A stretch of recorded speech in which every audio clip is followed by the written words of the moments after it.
First, let me express my deep appreciation to lawyer Peter Kim and the Save Korea Foundation. Every day, they are saving Korea. Please stand up.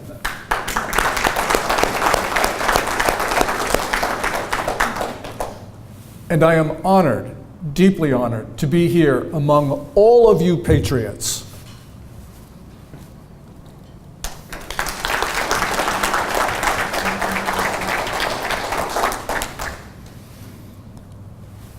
The title of my talk is The Collapse of Human Rights in South Korea. But we are really talking about the collapse of South Korea itself. And we're also more precisely discussing the end of the South Korean state. Moon Jae-in, the president of the Republic of Korea, wants to end South Korea, the country that he was elected to protect, the country, the oath of which he said he would defend. We are here together this evening, far away from Korea, because there is one thing that unites all of us. We have all pledged to defend the Republic of Korea, South Korea.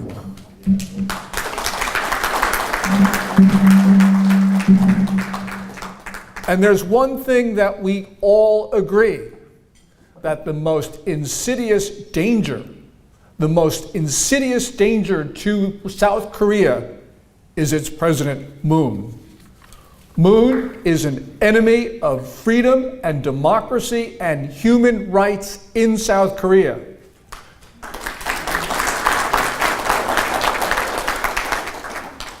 So if we're going to protect South Korea, if we're going to save South Korea, if we're going to defend South Korea, we are going to have to rid ourselves of Moon Jae-in.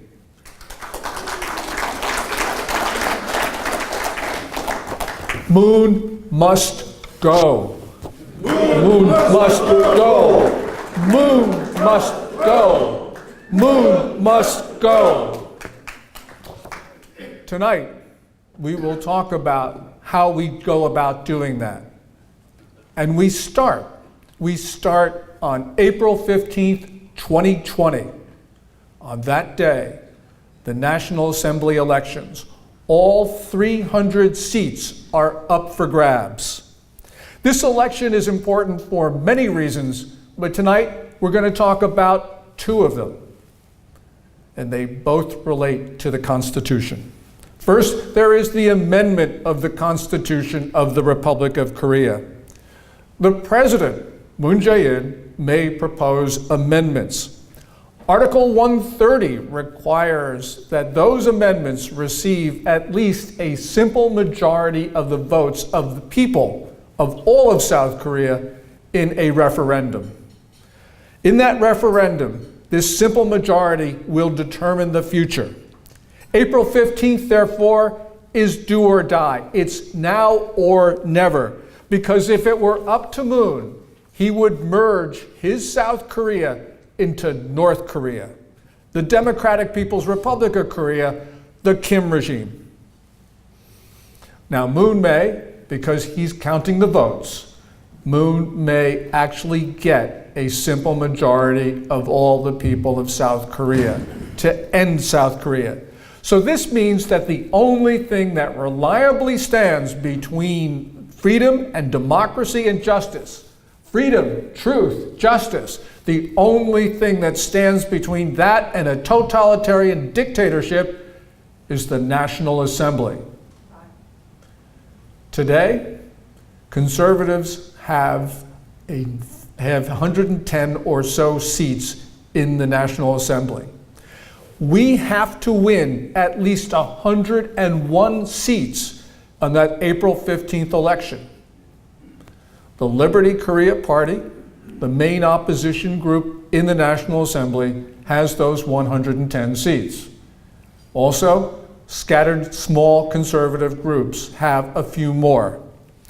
But that means we have to make sure that we hold on to all of those seats, because Moon Jae-in's party, the Democratic Party of Korea, Minju, we know that they want to get rid of all that is dear to you and to me and to the people of South Korea. How do we know this? We don't have to speculate, because in the spring of last year, Minju tried to amend the Constitution of the Republic of Korea to take out the concept of liberal when it came to the notion of democracy. The South conservatives, fortunately, were able to stop that effort to amend the Constitution. But we know that Moon Jae-in did not give up. Moon's Ministry of Education started to change the textbooks of South Korea. Take the textbooks and change it so that freedom was no longer there. And indeed, they succeeded in taking freedom out of the textbooks for the middle schools. And why would Moon want to do something like this? Well, on the Korean Peninsula, democracy does not have to be liberal. Look, you've got Kim Jong-un's regime. They don't believe in liberalism, but they say, believe in democracy. After all, the formal name of North Korea is the Democratic People's Republic of Korea. Moon's political party, they call themselves Democrats. It's the Democratic Party of Korea. But Moon's party is leading the attack on freedom and democracy. Many speculate that Moon wants to promote unification. So what he's trying to do is to make South Korea and the Constitution of South Korea more compatible with that of North Korea. So job number one for conservatives, for you and me and everyone, is to make sure that on April 15th, 2020, that conservatives take back the National Assembly. That's the first National Assembly issue. Second one is, we all know, the ultimate safeguard for freedom and democracy in South Korea is the removal of Moon Jae-in.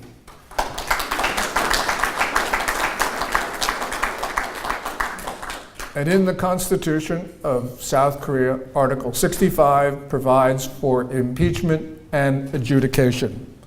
So let's take a look at the case of President Park Geun-hye. Was she guilty of having the wrong judgment in choosing a confidant? Well, whatever you may say. Is she guilty of being unpopular? Yeah, probably she was. But was she guilty of a violation of her duties under the Constitution in the performance of her job? Definitely no. No. Definitely no. No. No. No. Was she guilty of corruption? No. No. No. She was impeached and she was convicted because she was railroaded by the National Assembly. She was railroaded by a sophisticated and slick and cynical operation run by Moon Jae-in. The statement that lawyer Kim will show you soon, that statement demands justice for President Park. We know that today, Moon does not want justice for her. We know that because he did not want justice for her in 2017. As my friend Lawrence Peck has said, Moon is very smart in his ability to bring criminal charges against his political opponents. And that's exactly what he's doing now. We have seen so many people put in jail with no justification. One of the more important cases was that of Media Watch's Byun Hae-je. In December, Byun and 3 of his Media Watch colleagues was convicted of libel against JTBC, a cable television network. He was convicted of libel because of a story regarding the tablet computer of President Park. Now, if Byun was not found guilty, then that would have challenged the whole basis of the impeachment of President Park. So the acquittal would have called into question Moon Jae-in's legitimacy. Now, given the unusual circumstances of this case, because we know that there are very few prosecutions for libel in South Korea. There are very few pre-conviction detentions in South Korea. We know because this was so unusual, we know that Byun and his 3 Media Watch colleagues were political prisoners of Moon Jae-in. And there have been other journalists we know who have been wrongly detained and convicted. In fact, there has been a collapse of human rights in South Korea. Under Moon, human rights have had a few bad years, a few very, very bad years. Moon is clearly eroding democratic institutions in the Republic of Korea. Since becoming president, Moon has taken control of the big broadcasters. And because he's done that, he's made sure that the broadcasters don't talk about anything that Moon doesn't like. Especially, he does not like criticism of his terrible, terrible North Korea policies. Anything critical of Moon is not permitted. And these days, it's not safe to say many things in South Korea. So to reinforce his control over broadcasting and the media and the public narrative, he's not only gone after the cable TV stations, he's also gone after social media. He's moving against content that he believes cause social distrust. One of his big targets has been YouTube. YouTube, as we all know, is one of the few channels where conservatives can talk to each other and talk to other people in South Korea. Now, Moon has tried to enact censorship laws, but he doesn't need censorship laws to go after YouTube, which is owned by Google. We know that because Minju has started a tax evasion case against Google Korea, because Google Korea refused to take down 104 YouTube videos that Moon did not like. Moreover, Moon has been relentless. He's been using the National Police Agency to go after all of those people that he thinks have been saying things that are factually incorrect, fake news. And you don't even need to be factually incorrect in Korea to be a target of Moon Jae-in.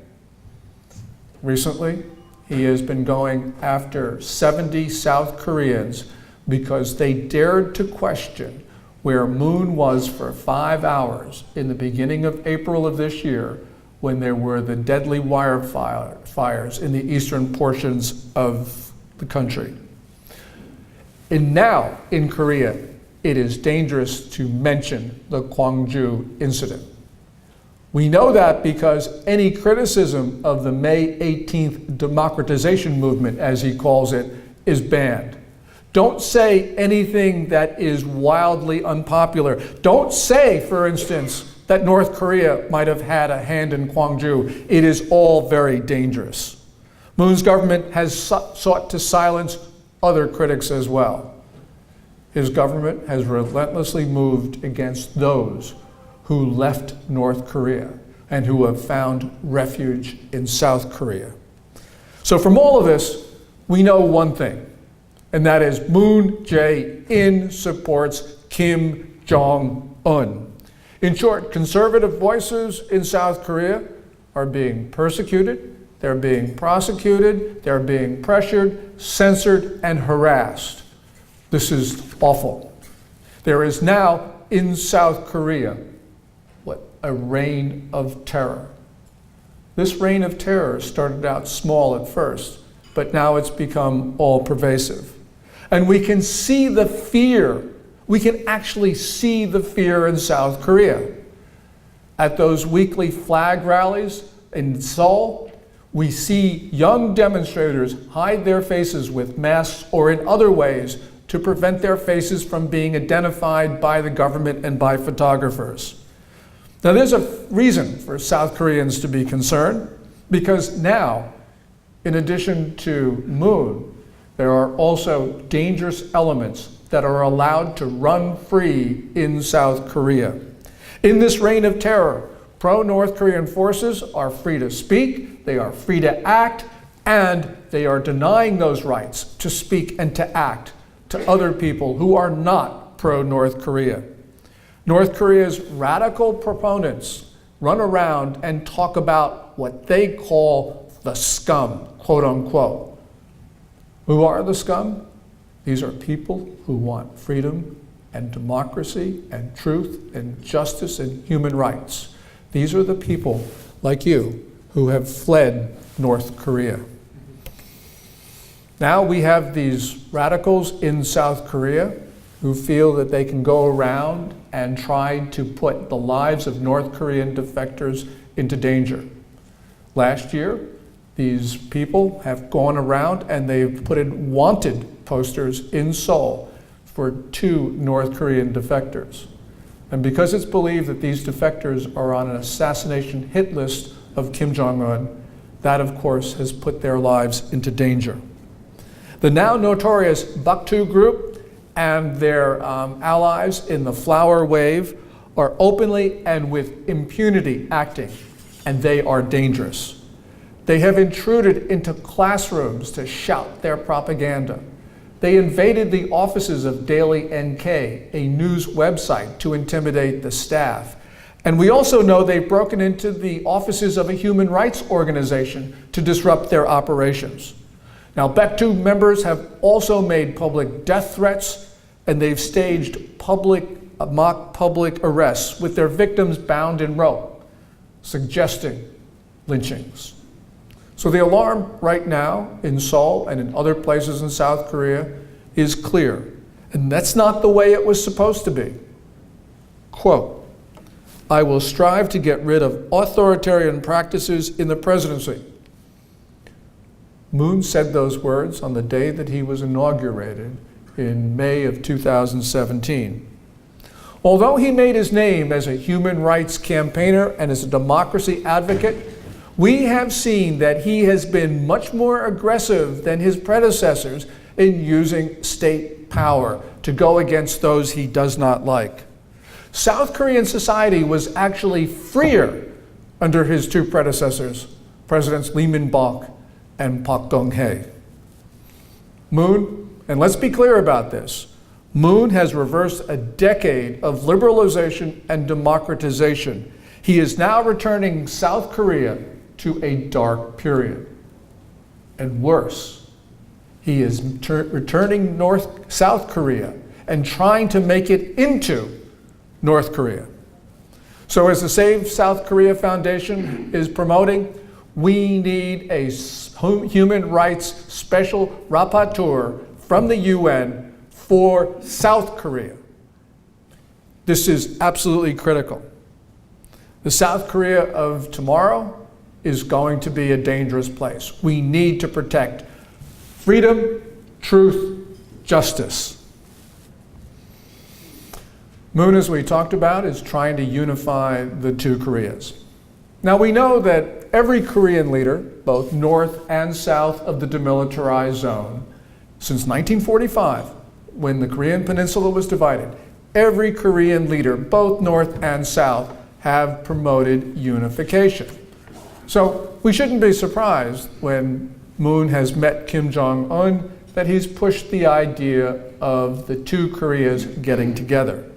Now, both Seoul and Pyongyang have had their various proposals for unification, and basically these are confederation ideas, where you have 1 country, 2 governments. But because the 2 Koreas are so different, because North Korea is so bad and South Korea is so good, even these loose arrangements have not been able to be put into place.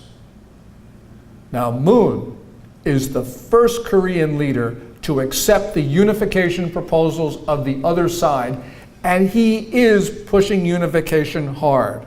He's working so hard that he is undermining the defenses of South Korea.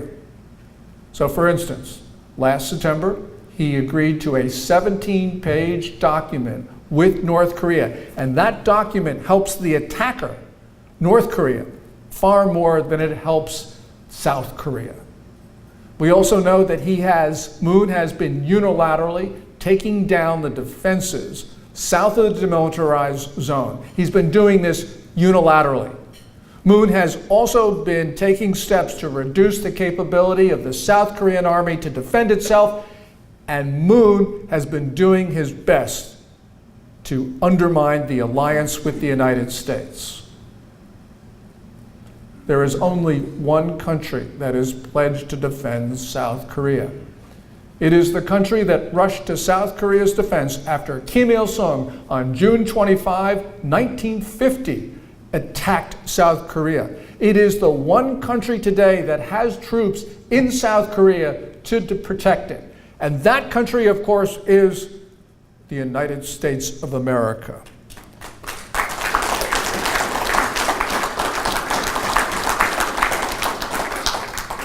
Moon says that he supports the alliance, but he doesn't really mean it. He's allowed his senior officials to mischaracterize the nature of the alliance to whip up public sentiment in South Korea against America. He has made it difficult for the U.S. to maintain its only battery of the Terminal High Altitude Area Defense System, or THAAD. And he's gone behind the backs of his American allies to come to agreement with China in late October 2017. That, of course, is the 3 no's, where Moon agreed that there would be no more THAAD emplacements. He agreed that South Korea would not participate in integrated missile defense with the United States, and Moon agreed that there would be no tripart alliance with Japan and the United States. Now, these 3 negative commitments undermine the ability of the U.S. to defend South Korea. And what Moon has done is he's given in to Chinese bullying, and China's been bullying South Korea to help North Korea. So Moon is allowing China to dictate the defenses of South Korea. China, the only ally of North Korea.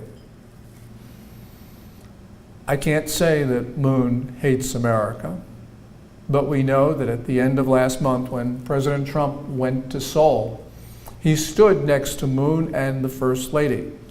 And the First Lady was wearing on her dress a blue butterfly pin. That pin, of course, has become a symbol of anti-Americanism in South Korea. So what Moon was doing was he's disrespecting not only President Trump, he was disrespecting the United States of America, the only country going to defend South Korea. I can't say that Moon is a traitor to South Korea, but I can say that if he were a traitor, he would be doing exactly what he is doing now to undermine and attack freedom and democracy and human rights in the Republic of Korea. So let me close with just one point. Moon's administration has been whipping up anti-Japanese sentiment in the last several weeks. I understand that. I come from a Chinese household. My dad, in the 1940s, he fled the Japanese.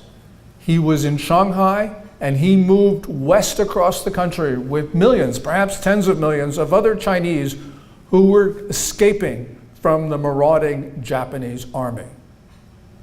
But we've got to be clear that no one who authorized the attack of China is alive today in Japan. And no Japanese who was in a position of authority in Korea is alive today. As far as I can tell, Moon Jae-in is whipping up anti-Japanese sentiment because he wants to regain popularity to retain political power. But here is the important point. Today, if North Korea attacks South Korea, if the Chinese troops pour across the demilitarized zone into South Korea, then the United States is going to need the help of Japan to defend South Korea. We Americans are going to need our military bases in Tokyo and in Okinawa and across the Japanese archipelago. We are going to need the active support of Tokyo to defend South Korea. But Moon doesn't care. It looks like he wants the North Koreans to invade. Moon, by word and deed, is pro-North Korea, pro-China, and anti-America. And he is the enemy of all things that are good in South Korea. So therefore, let's all of us make a pledge right now. We will make a pledge that we will defend freedom and democracy in South Korea, and that freedom and democracy in South Korea will never die. So let me hear you say it. Let me hear you say it out loud. Freedom will never die. Freedom will never die. Freedom will never die. Will never die. And because of your dedication and your determination, I am sure that freedom will live in South Korea. Thank you so much.